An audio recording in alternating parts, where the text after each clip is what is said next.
HSC 2025 number সহ মাত্র 1 মিনিটের রেজাল্ট দেখার নিয়ম আজকে দেখাবো। এইচএসসি 2025 সালের শিক্ষার্থী, তোমরা যারা এবার এইচএসসি 25-এ পরীক্ষা দিয়েছো, তোমাদের রেজাল্ট ইতিমধ্যে প্রকাশিত হয়েছে। তো তোমরা কীভাবে নাম্বার সহ কোন সাবজেক্টে কত নাম্বার পেয়েছো, নাম্বার সহ কীভাবে তোমরা রেজাল্ট দেখবে, সেই টেকনিক আজকে তোমাদের দেখিয়ে দেবো।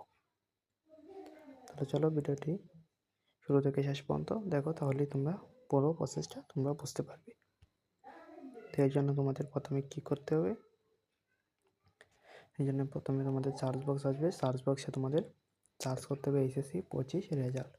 তো এখানে তোমরা আসার পরে তোমরা এখানে 2য় নম্বর একটি ওয়েবসাইট পাবে। ওয়েবসাইটের নাম হচ্ছে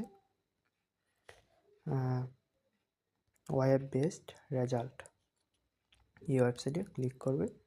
ক্লিক করার পরে এখানে বিভাগ দিয়ে দিতে হবে, এইচএসসি দিতে হবে, সিলেক্ট ইয়ার 2025 এবং রেজাল্ট টাইপ ইন্ডিভিজুয়াল রেজাল্ট।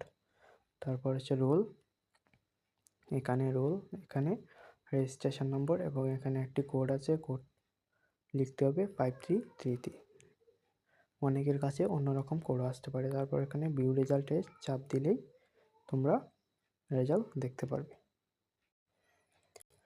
তারপর এরকম একটা ইন্টারফেস আসবে, যেখানে বাংলাতে কত পেয়েছে, ইংলিশে কত, আইসিটিতে কত এবং economics, Islamic story, social work and studies of Islamic studies. তো এই ছিল নাম্বার সহ এইচএসসি 25-এর রেজাল্ট দেখার নিয়ম।